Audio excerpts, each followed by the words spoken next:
Mobile technician জগতে আপনি যদি নিজেকে খুব দক্ষ এবং পাকাপোক্ত অবস্থানে নিতে চান, তাহলে মোবাইলের যে কম্পোনেন্টগুলো আছে সেগুলো সম্পর্কে আপনার অবশ্যই জ্ঞান রাখতে হবে। তো মোবাইলের যেসব কম্পোনেন্ট ইউজ করা হয়েছে তার মধ্যে সবচেয়ে ইম্পর্টেন্ট একটা কম্পোনেন্টের নাম হচ্ছে রেজিস্টর। রেজিস্টর হচ্ছে এক এক সময় এক এক রূপ ধারণ করে এবং এক এক সময় এক এক কাজ করে।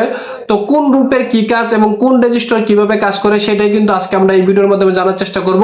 তো রেজিস্টর বোঝার আগে রেজিস্টর কোন কোন কন্ডিশনে লাগানো থাকে সেটা আপনাকে আগে বুঝতে হবে।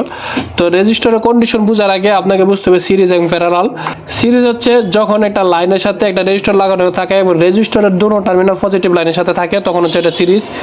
আর প্যারালাল হচ্ছে যখন একটা লাইনের সাথে একটা রেজিস্টর লাগানো থাকে এবং রেজিস্টরের এক টার্মিনাল গ্রাউন্ডের সাথে থাকে তখন হচ্ছে এটা প্যারালাল। এছাড়াও রেজিস্টার আরেকটা কন্ডিশন বুঝতে হবে, সেটা হচ্ছে পুল আপ এবং পুল ডাউন। পুল আপ হচ্ছে যখন কোনো লাইনে একটা রেজিস্টারের মাধ্যমে কোনো ভোল্টেজ প্রদান করা হবে তখন এটা হচ্ছে গিয়া পুল আপ রেজিস্টার। যেমন এখানে হচ্ছে গিয়ে আমরা 1.8 ভোল্টেজ দিলাম এই লাইনে, তখন এটা হচ্ছে গিয়া pull up register. Pull down register হচ্ছে যখন কোনো লাইনে একটা গ্রাউন্ডের সাথে রেজিস্টার লাগানো হবে তখন হচ্ছে পুল ডাউন রেজিস্টার। এই ধরনের রেজিস্টার মূলত লজিক লো এবং লজিক হাই করার কাজে ইউজ করা হয়। আরেক কন্ডিশনে রেজিস্টার পাওয়া যায় সেটা হচ্ছে ডিভাইডার সার্কিট। এতক্ষণ আমরা যে দুই ধরনের রেজিস্টার পাইলাম ওই দুই ধরনের রেজিস্টারকে ইউজ করে হচ্ছে ডিভাইডার সার্কিট তৈরি করা হয়। অর্থাৎ ডিভাইডার সার্কিট একটা রেজিস্টার থাকবে যেটা কিনা সিরিজে লাগানো, আরেকটা রেজিস্টার থাকবে যেটা কিনা প্যারালালে লাগানো। তো এই যে দুইটা রেজিস্টার, এই দুইটা রেজিস্টার যখন একসাথে সংযুক্ত হয় তখন এটাকে আমরা বলা হয় ডিভাইডার সার্কিট।